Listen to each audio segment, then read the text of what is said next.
12해를 혈류병으로 앓아온 여인이 예수님 때문에 병고침을 받았다라고 하는 이야기입니다. 성경에서 대표적인 예수님의 치유사역 중에 하나라고 우리에게 알려져 있는 것입니다. 이분에 대한 그 이야기는 정황상 이런 정황이 발생했죠. 여인이 무리 가운데 끼게 있었다. 그리고 예수님의 무리 때문에 예수님에 접근하기도 어렸음에도 불구하고 그 옷에 손만 대어도 낫겠다는 믿음이 생겼다. 그래서 당시의 모든 관행이나 법도를 무시하고 먼저 예수님의 그 무리를 뚫고 예수님에게 다가가서 옷을 만졌다. 예수님께서는 능력이 자기에게 나간 것을 아시고 누가 내 옷에 손을 대었냐라고 그 원인을 찾아내셨다는 것이죠. 그래서 이 여인을 발견하게 됐다라고 하는 것이고 자신의 이 행위가 드러난 것에 대해서 두렵고 부끄러워했던 이 여인이 많은 대중 앞에 자기의 실체가 드러나게 되었다. 그런데 예수님께서는 이 여인을 칭찬하셨다. 그리고 그 믿음이 너의 믿음이 너를 구원했다라고 하는 것을 선포하셨다. 그래서 믿음이 뭐냐라고 하는 것에 대한 예로 하나님 나라를 설명할 때 이 여인이 모델이 되었다라고 하는 그 내용입니다. 사실은 이 무리는 보통 성경에서는 예수님을 쫓는 큰 사람들, 큰 수의 사람들을 무리라고 일컫죠.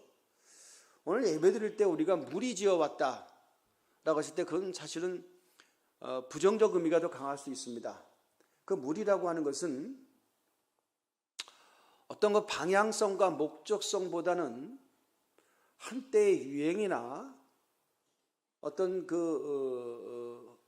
이런 것 때문에 때로는 선전성동이 되기도 쉽고 그래서 움직여지는 그리고 지속성보다는 어떤 현상에 급급해서 한번 반짝했다가 사라지는 그런 모임들 자체를 무리라고 일컫기 때문에 여기서 이 무리라고 하는 것은 어떻게 보면 관망자, 구경꾼들이 될 수가 있습니다.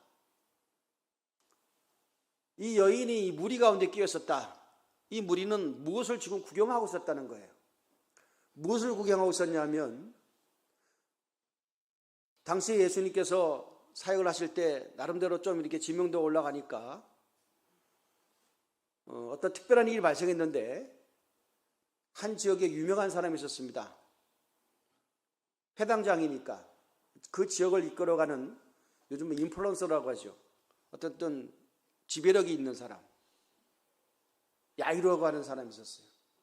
이 야이로가 예수님 앞에 와서 자신의 문제를 아뢰입니다. 내 딸이 지금 죽게 되었다. 지금 죽어가고 있다. 예수님 오셔서 우리 집에 신방 오셔서 내 딸 좀 만져서 기도하셔서 좀 낫게 해달라고 하는 부탁을 했다라고 하는 것이고요. 그래서 무리들이 이 현상에 대해서 집중이 됐다는 겁니다. 이 아이로 유명한 사람이잖아. 한 지역에서 이름도 없이 빛도 없이 그냥 그렇게 살다가 없어지는 사람이 아니고 이 지역에 유명한 사람인데 그 유명한 사람 집에 우환이 있다는 것을 알고 있었어요. 그 딸이 좀 비실비실하고 죽어간다는 얘기를 다 무리들이 알고 있었어요. 근데 이 치유 사역을 공개적으로 해달라고 하는 부탁이잖아요. 무리들은 굉장히 궁금했어요. 일단 죽는데 거반 죽은 거나 마찬가지인 그 딸을 예수님 살릴 수 있을까? 예수님께서 야이로의 집으로 갑니다. 무리들도 예수님의 그 동성과 합류하게 되는 거죠. 확인하고 싶었던 거예요. 과연 살릴 수 있을까? 좀 이렇게 좀 일당을 살아가다 뭐 감기도 걸리고 예를 들면은 좀 이렇게 좀 내상도 좀 있고 뭐 그런 것들은 예수님께서 치유해서 고치신다라고 하는 것은 그럴 수 있잖아요. 근데 이 사람은 죽어가는 사람인데 과연 죽어가는 사람 살릴 수 있을까? 궁금하기도 합니다. 궁금하죠. 호기심일 수도 있고 또 어떤 무리들이 아주 한번 가보자라고 하는 어떤 그런 구호가 마치 이 나비 효과처럼 점점 파장을 일으켜서 큰 사회에 큰 반향을 일으켰다. 그래서 그 무리가 과연 예수라는 분이 저 딸을 살릴 수 있을까 없을까 라고 하는 그 호기심에서부터 사람들의 마음속에는 또 아니다. 아이 저건 죽어가는 사람 어떻게 살려? 살릴 수 없을 거야. 저거는 아니지. 라고 하는 여론도 만들어졌을 것이고 그 상관에 여러 가지 어떤 그 삶의 조건들이 예수님의 그 행동 하나하나에서 파생되어지는 그 결과에 대해서 사람들의 어떤 그 결집도라든지 여론들이 막 갈리기 시작했던, 그러니까 마치 승부가 나야만 되어지는 그 현장을 보고 싶은 그 무리들, 엄청난 수였습니다. 그들의 관심은 예수님과 동행하면서 살린다, 못 살린다, 뭐 이런 것으로 분분했던 그 여론의 중심에 예수님이 있었고, 그리고 그 무리 가운데 여인이 끼어 있었다. 12해를 혈류병이라고 하는 병을, 부정적인 병을 앓고서 갖고 있는 모든 자산을 다 써버리고 결국 고치지도 못하고, 용하다는 사람을 다 만나봤으나 해결하지 못하고, 그리고 이 병은 하혈하는 병이기 때문에 여인이 그 당시로 하는 게 부정한 병이었어요. 체내에서 피가 나온다라고 하는 것은 율법적인 사회에서는 굉장히 부정적인 병이었어요. 부정적인 병을 앓고 있는 사람은 접촉금지야. 그래서 접촉하면 안 되는, 그 부정이 전이된다고 하는 당시의 사회적인 통념이 있었어요. 그러니까 이 사람은 밖에 나오면 안 돼. 외출하면 안 돼. 집에 틀어박혀 있어야 되는, 모든 것이 단절되어 있고 단절된 사회 속에서 혼자서 문제를 해결해야만 되는 부정적인 사람이니까, 하나님의 저주가 임했다라고 하는 것에 대한 어떤 평판이 있는 사람이니까 나오면 안 돼. 그런데 이 무리 가운데 끼어 있었다. 왜 끼어 있었을까? 물론 말이죠. 답답하니까, 어떤 대안을 찾고 싶으니까. 소문은 들려왔지. 예수님에 대한 소문. 근데 이 사람 만나려고 그러면 밖에 나와야 되는데, 그 밖에 나오려고 그러면 자기는 나오면 안 되는 사람이잖아. 부정한 병을 앓고 있으니까. 용기를 냈단 말이지. 그리고 그 우리 가운데 끼었다는 거죠. 대단한 거죠. 성경은 이 부분을 우리에게 주목시키고 있다라고 하는 겁니다. 세상에는 신앙생활할 때 무리적인 신앙생활하는 사람이 있어요. 그냥 끼어가지고 그냥 숟가락 한 장, 대충 그냥 숟가락 얹고 그냥 끼어서 그냥 여론에 휩싸여가지고 그냥 가는 거. 이게 좋은 거잖아요. 모나지 않고 묻어갈 수 있는 거. 이게 좋은 겁니다. 질서지향적일 수도 있고. 그런데 하나님의 나라를 이루는 사람들을 보면 특별한 경우이죠. 사실 이 여인의 믿음이 특별했기 때문에 성경에 기록된 거지, 일반적이었다 그러면 굉장히 묻혀졌을 거예요. 어느 유명한 강연자가 한 말이 있는데 이런 말을 하더라고요. 집을 짓는데요, 사람은 집 짓고 싶잖아요. 무슨 건축을 하고 싶다 그러면 두 부류가 있습니다. 여러분, 건축을 하는데 집을 짓는 사람과 건축을 하고 싶어도 결국 그 건축을 하는 사람과 못하는 사람들을 자기가 받대는 거예요. 건축하려고 그러면 여러분 뭐니 해도 뭐가 있어야 돼요? 돈이 있어야 되잖아요.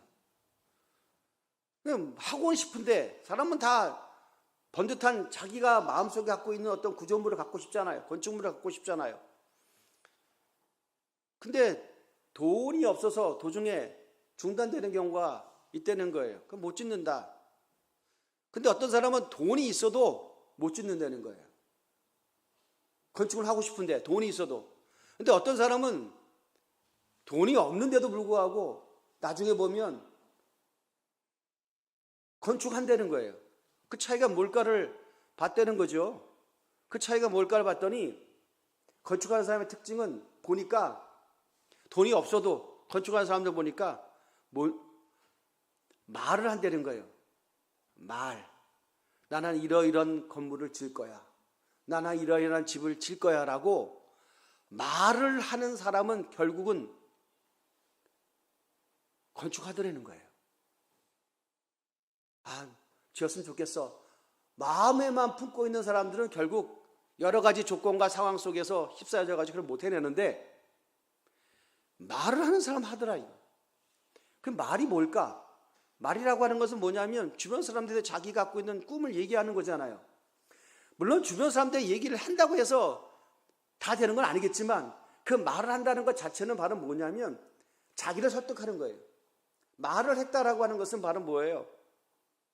자기가 그 말에 대해서 스스로 동의를 했고 그리고 주변 사람들이 한다는 얘기는 그 꿈에 대한 어떤 강렬함이 표현했다라고 하는 것이고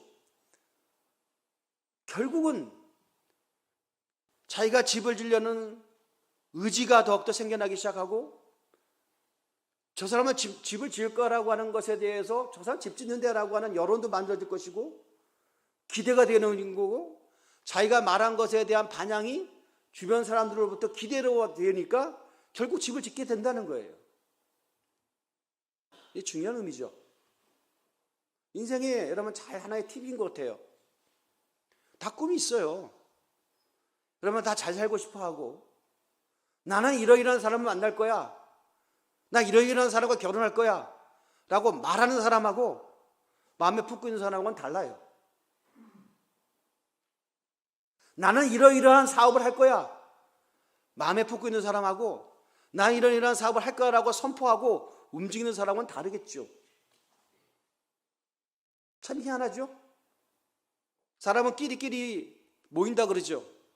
그 꿈과 그 가치를 갖고 있는 사람들이 어떻든 간에 삶의 현장 가운데서 만나게 되고 그래서 그러던 사람들과 함께 그가 원하는 정보가 더욱더 그에게 구체화되기 시작하고 결국 그것이 성취되어지는 것들을 우리가 일반적인 강연자들도 이러한 데모를 가지고 대중을 설득시키는데 하물며 하나님께서 우리에게 믿음이라고 하는 것을 통해서 하나님 나라를 설명할 때 여러분 믿음이라고 하는 것은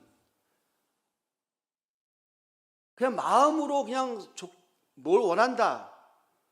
그리고 내 성향이 그런 것이다. 라고 하는 것들을 그냥 이해하고 적당히 움직이는 것들을 우리는 믿음이라고 보지 않습니다. 믿음이라고 하는 것은 용단과 결단이고 그리고 그 마음에 품은 대로 모든 저항, 그렇게 하지 말아야지 할 수 없어라고 하는 저항을 뚫어내는 결연한 의지가 있다라고 하는 것까지 포함하고 있다라고 하는 것이에요. 이 여인이 예수님 주변으로 갈 수 없는 정황이 많아요. 사회적인 통념, 그리고 그 여인이 밖에서 나와서는 안 된다라고 하는 그런 어떤 이 병걸리 부정한 사람이 어떻게 밖에 나올 수 있냐라고 하는 스스로의 자기 검열 이런 것이 있었고 잘못되어지면 나에게 피해가 있을 수 있다라고 하는 그 두려움들 이런 것들이 얼마나 많겠어요. 이걸 뚫어낸다는 건 쉬운 게 아니에요. 하다 보니까 그렇게 되겠지. 아니라니까. 대부분 다 그러다 안 되니까. 나 부정의 병에 걸려 할 수 없어. 이게 죽어가는 것이 운명이지며 하면서 그냥 자리 보존하다가 끝나버린 것이 대부분의 인생들이에요. 근데 이 여인은 부정한 병을 걸렸음에도 불구하고 그리고 다 돈도 떨어졌기 때문에 자기를 도와줄 사람 다 떠나버렸어. 아무도 자기를 이해하거나 할 사람이 없어. 그럼에도 불구하고 그 무리를 뚫어내고 그 무리 속에 들어가서 심지어 그 무리 중심에 있는 예수님의 옷에 손을 댔다? 어떻게 하다 보니까 손댄 것이 아니고 어떤 목적지향적이었다라고 하는 겁니다. 내가 저분의 옷에 손만 대어도 낫겠다라고 하는 우리 예수께서 인정하셨던 강렬한 믿음이 그 여인의 마음속에 생겨났다라고 하는 것이고, 이것이 그런 이해할 수 없는 상식을 뚫어내는 행동을 했다라고 하는 것입니다. 믿음은 마음으로 품는 것으로 끝나는 것이 아니라 어찌된 영문인지 결단적인 행동을 만들어내더라 라고 하는 것입니다. 굉장히 중요한 부분이에요. 여러분, 누가 응답받아요? 여러분 생각을 해보세요. 다 기도하잖아요. 우리가 그리스도인이라고 명칭되어지는 분들 중에 기도라고 하는 것을 안 해본 사람이 누가 있냐고요. 쑥스러워서 야, 나 기도 안 한다라고 말할 뿐이지 기도 안 하는 사람이 누가 있어요. 다 하지. 갖고 싶은 것이 있고 가고 싶은 것이 있고 이루고 싶은 것이 있고 믿는 것인데 왜 그 기도 안 하냐고. 다 하지. 그런데 그런 것들 나 기도한다라고 얘기하지는 않아요. 왜? 내가 기도를 해봐서 마치 기도를 했는데 뭐가 됐어. 그러면 얘기를 하겠지. 아, 나 사실 기도해서 응답받았어. 근데 중요한 것은 응답받기도 전에 먼저 내가 이걸 기도하고 있다라고 하는 것에 대한 공포와 선포라고 하는 절차를 우리가 지금 밟고 있냐라고 하는 거예요. 안 하고 있잖아요. 안 해요. 그러면서 응답받지 못하는 자기의 영적 수준을 그냥 정당화시키고 그것들을 상식화시키는 거예요. 나는 응답받지 못한 자로 항상 자기 스스로 프레임에 가다 놓고 있는 거예요. 그 깎고 뭐 기도는 안 해버리지는 않지. 하지 뭐. 하잖아요. 근데 왜 우리가 말하는 이 성경에 등장하는 응답의 화려한 성공자의 명단에 우리가 들지 못할까요? 그러니까 남들이 갖고 있는 적당한 수준으로 자기가 다 그 수준에 있는 거예요. 한 번쯤 우리에게 글쎄요, 이런 표현은 어쩐지 모르지만 거친 표현입니다. 거룩한 욕심을 한번 내봐야 되잖아요. 나 응답 받아야 되겠다. 내 운명이 여기서 끝나버리면 안 되겠다. 내 수준이 이것을 결정되어져서 항상 주변 상황에 종속되어져서 누군가의 갑질에 의해서 항상 끌려가는 그런 어떤 종속분자로서 끝나는 것이 아니라 어떤 수학의 공식에서 항상 변수, 어떤 상수에 의해서 결정되어진 변수로 끝나는 것이 아니라 내가 어떤 하나님의 나라의 주도적인 역할을 한번 해보고 싶다 라고 하는 어떤 간절함이 우리 가운데 있다라고 한다면 그 사람의 행동은 분명히 다를 겁니다. 다를 수밖에 없고요. 달라야만 됩니다. 그러지 않겠어요?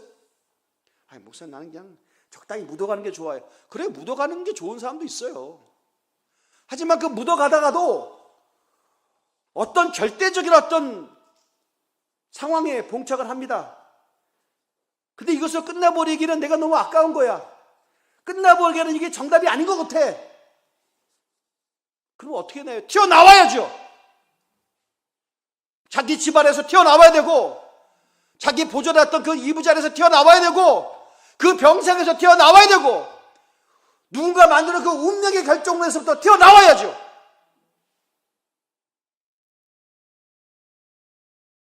예수님에게 손댄 사람이 한두 명이 있겠습니까?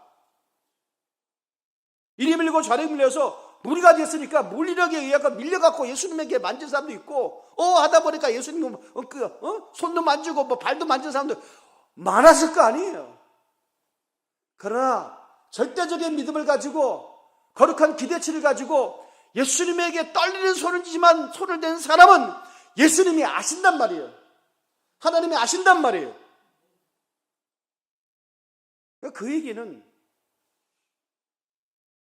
변화라고 하는, 치유라고 하는 것들이 주어졌다. 더 이상 그는 부정한 존재가 될 수 없었고, 저주받은 인생으로서 자림의 운명화됐던 것들을 다 떨쳐버릴 수가 있었고, 오늘 하나님의 나라에 믿음이 무엇인가라고 하는 것에 대한 증명자로서 하나님께서 쓰시는 인물이 됐다고 한다면 오늘 여기에 거룩한 힌트가 있습니다. 여러분, 어떻게 하시겠습니까? 물론 그럼 뭐 기도하라는 뜻이구나, 믿음으로 승리하라는 뜻이구나, 난 하고 싶어. 근데 안 되는 거 어떡해요? 맞아요. 안 되는 걸 어떡해요? 근데 한번 몸부림쳐 보셨습니까? 뚫어내 보려는 그런 결연한 의지를 가지고 도전해 보셨습니까? 여러분, 좌절은요, 도전했기 때문에 나타나는 결과물로서 좌절이 있어요. 근데 우리는 좌절도 안 해요. 왜? 도전도 안 하니까.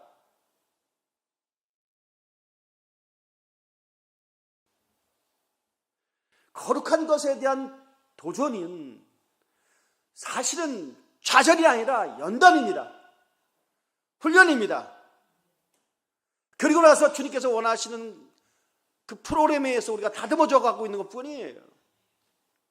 결정적인 순간에는 우리가 전율할 만큼 하나님께서 우리를 끌어가시는 것들을 우리가 경험하게 됩니다. 제가 주간에도 그런 영적 체험의 현상들을 여러분에게 소개시켜 드렸습니다.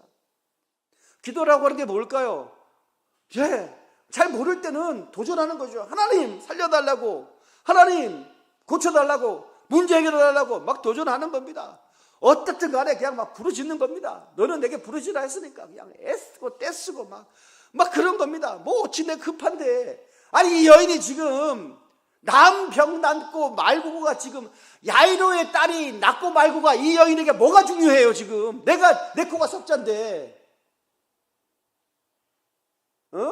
저 회당장 불쌍한 야이로야, 딸이 좀 낳아야 되는데요. 예수님 저 부처집에 신방 가는데 좀 낳아야 되는데 그런 마음이었겠습니까? 이 사람은? 아니지. 저주받은 인생이라고 지금 평가되어지는 이 운명에서 내가 어떻게 나올 수 있을까?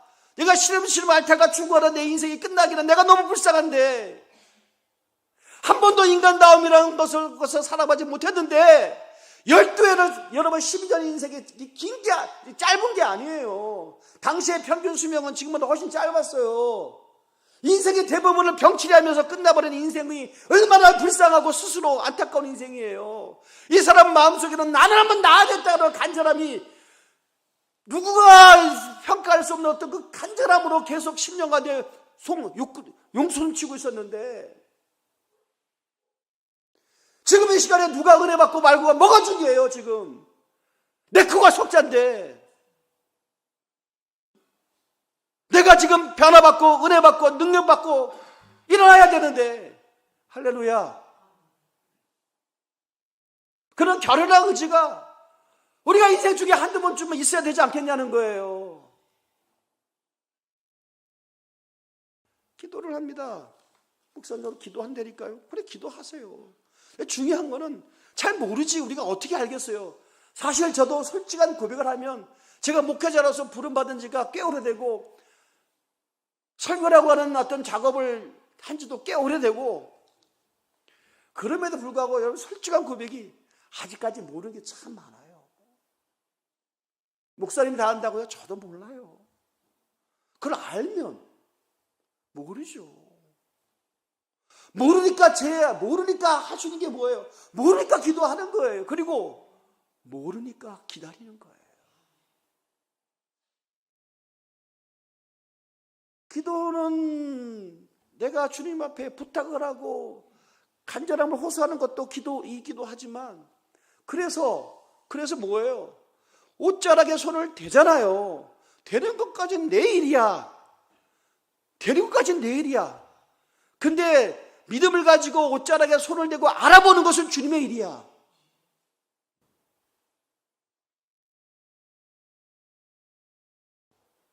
기도를 오늘 능력이 임할 때까지 기다리라는 얘기를 우리가 한두 번 들어봤건, 근데 아쉽고 안타깝게도 우리가 못 기다리는 거예요. 지푸레 그냥 지가 호다닥거리다 끝나버리는 거예요. 너무나 습관적으로 반복적으로. 그래놓고 내가 주님 앞에 기도하지 않은 건 아닌데, 아니 주님께서 응답할 때까지 좀 기다려 보셔야 될 거 아니에요. 능력이 위로부터 임할 때까지 좀 기다려 보셔야 될 거 아니에요. 아니 말씀이 임할라 침 벌써 자리 뜨고 없어. 후다닥, 난 바쁘다, 난 내일 끝났다는 거예요. 용건만 간다니 후다닥 끝나버려. 무슨 놈의 기도가 이렇게 용건만 간다니냐고. 그 용건만 간단이라는 것은 안 급하다는 얘기예요. 왜 용건만 간단이냐면 이 길게 지금 얘기할 수 있는 시간이 없다는 거지, 그지? 다른 일이 많으니까 기도를 한번 던져보는 거야. 그냥 한번 던져보고 한번 얻어 걸리면 감사한 거고, 안 돼도 할 수 없는 거고, 뭐 그런 거니까. 오늘 이 본문에 나타난 등장하는 이 여인의 마음을 우리가 이해할 수가 없지. 예배를 한번 드려보는 거지. 한번 얻어 걸리면 감사하고 안 되면 할 수 없고, 그런 거지. 여기에 무슨 절대성이 있냐고요. 근데 어느 날 이거 외에는 다른 대안이 없다라고 하는 그런 정답을 갖게 될 때 우리는 여기에 최고의 의미를 던지면서 집중하게 돼 있는 거예요. 목회를 저도 합니다마는 제 스스로도 좀 대견스러운 건 뭐냐면, 남이 볼 때 목사님 그래도 뭐 이제 지칠만 한데도 계속해서 그냥 계속 그 자리를 지키면서 그냥 꿋꿋하게 가시네요. 네. 제가 솔직히 얘기할게요.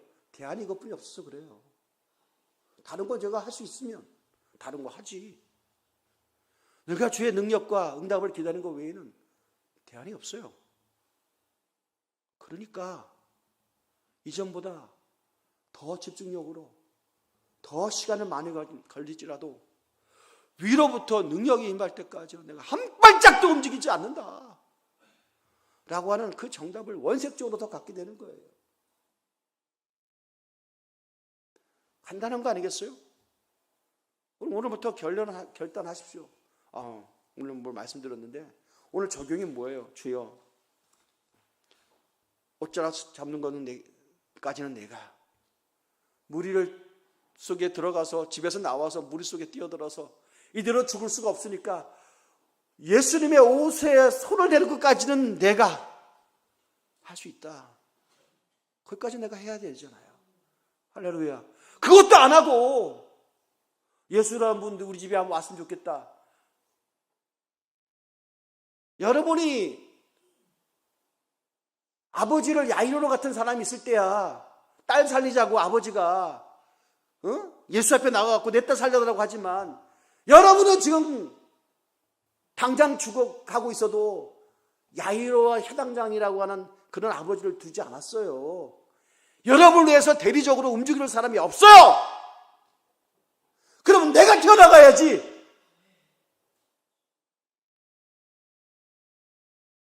내가 은혜 받자고 하나님의 거룩한 영적인 결단의 순간에 내가 뛰어나가야지. 내가 응답 받아야지. 내가 능력 받아야지. 우리 교회를 누가 도와줍니까? 제가 영적으로 보면 제가 그랬어요.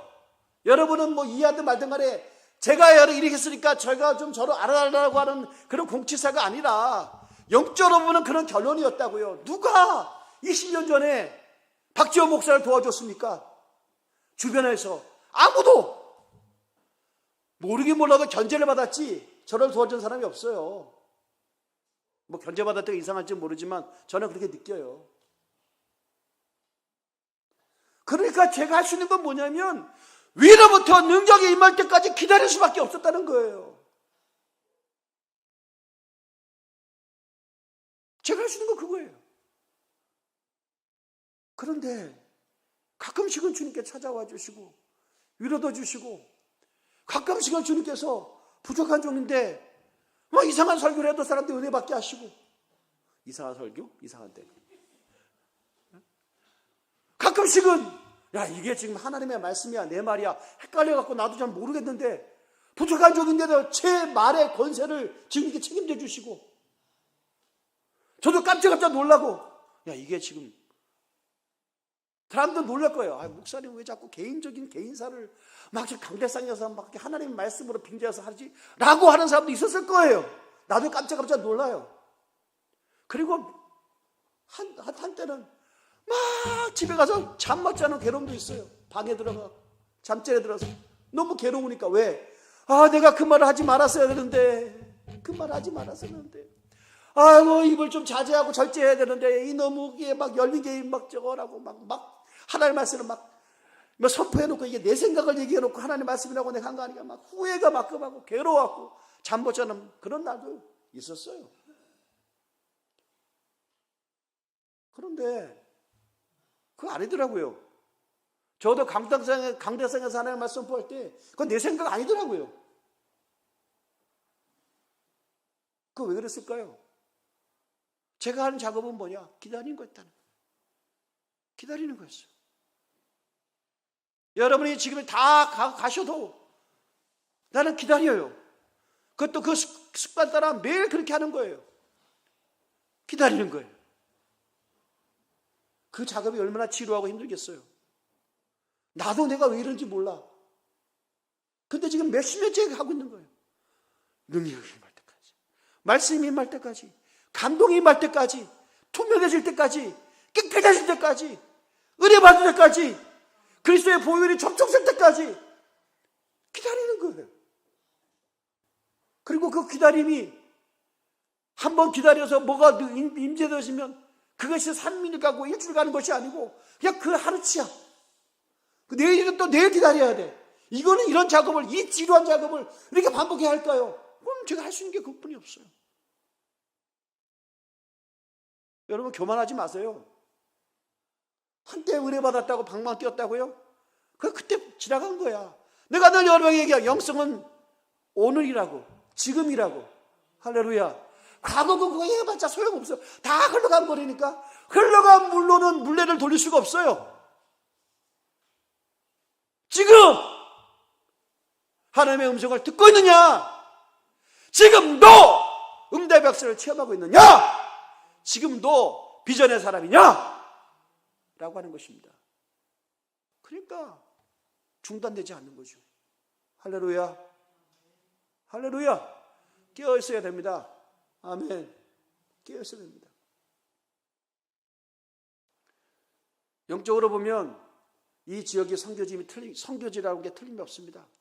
지역의 선교지예요. 여러분, 예전에는 선교지라 그러면 지리적인 선교지였어요. 그러니까 대륙과 대륙이 거리가 멀었으니까 복음이 먼저 받은 자가 안 된 그 지리를 극복하려고 뛰어갔어요. 지금은 지리의 선교지는 없어요. 왜?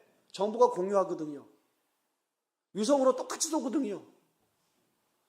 지금 실시간으로 다 가거든요.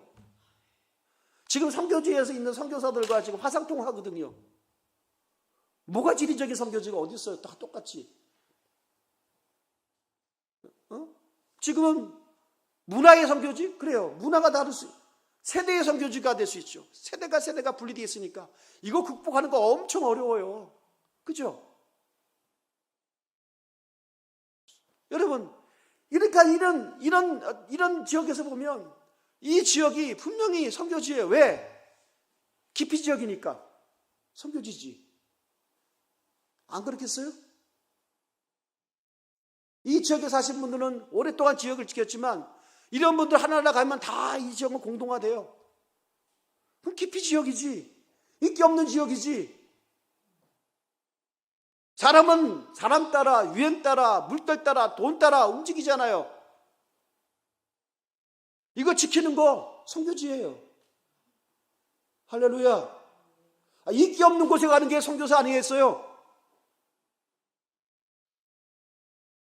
여러분이 평신도로서 선교사라는 얘기예요.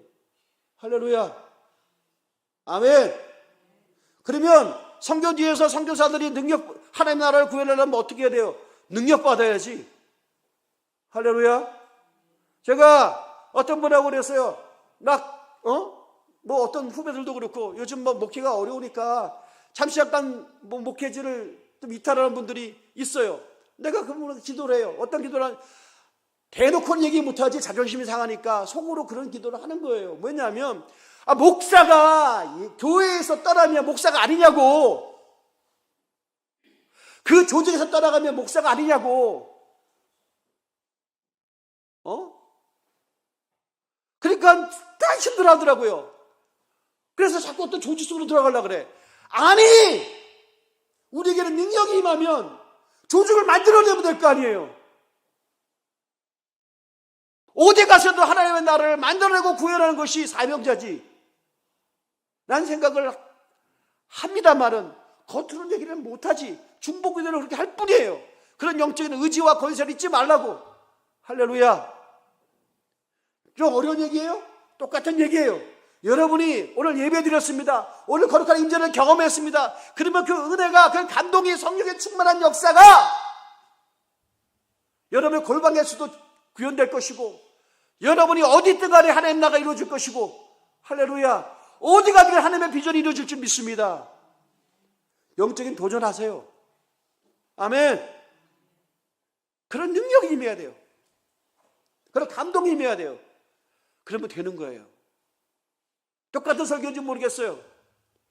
저는 너무나 힘든 과정을 겪고 있어요. 왜? 저 자신도 생물학적으로 나이를 먹어가니까 다음 세대를 관리하고 끌어갈 만큼의 어떤 것이 아니니까 너무 힘든 건 맞아요. 정답은 없어요. 그런데 정답은 없기 때문에 저는 무릎을 꿇는 거예요. 하나님, 박 목사에게 능력을 더 주셔야 됩니다. 하나님의 권세를 더 주셔야 됩니다. 아무도 부인할 수 없는 하나님의 영권을 주셔야 됩니다. 그래야 사람들이 안 떠납니다. 못 떠납니다. 하나님의 나라가 이곳에서 이루어져야 되기 때문에, 열매를 경험해야 되기 때문에, 하나님의 나라는 말에 있지 않고 능력이 있다고 했사오니 주여 능력을 보여주시옵소서. 그것 때문에 제가 기다리고 있는 거예요. 여러분이 잠을 자는 그 시간도 저는 주님의 전화 앞에서 무릎을 꿇고 있어요. 왜? 능력이 임해야 되니까. 능력이 임해야 되니까. 내가 왜 이런지 몰라. 당연하지. 대안이 그뿐이 없으니까. 할렐루야. 목사님이 말씀하시면 개인의 말이 아니라 주님을 대리해서 말씀하시는 거라라고 말씀을 듣는 사람들이 감동을 통해서 죽어갈 때까지 저는 무릎을 꿇는 거예요.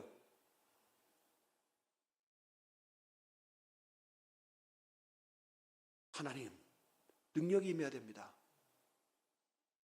하나님, 살아계심을 보여주십시오. 예배드리는 이 순간에 성도들의 문제가 무엇이든 간에 치유와 회복과 변화와 해결이 나타나게 해 주시옵소서. 아무도 부인할 수 없는 하나님의 살아계신 증거를 보여주시옵소서.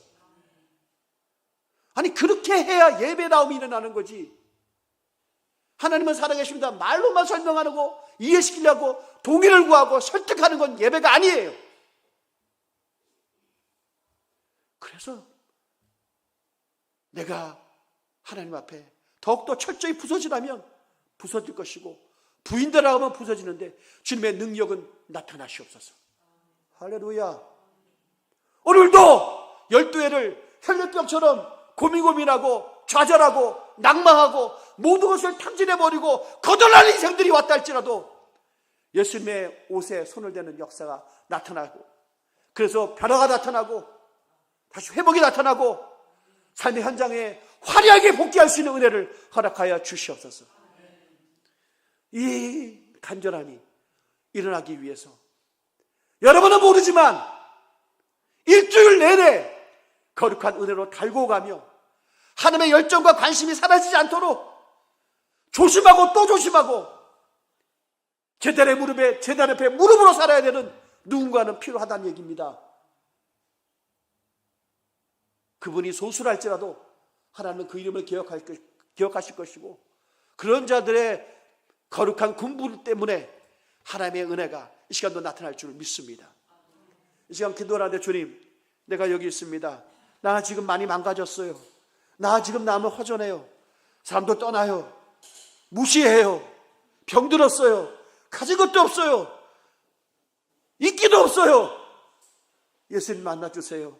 아니, 내가 예수님 만나러 왔어요. 예수님의 옷에 내가 손을 대요. 주여 능력 임하게 해주세요. 나는 치유된지 몰라요. 그러나 주님께서 선포하셨기 때문에 나은 줄 믿어요. 주님 도와주세요.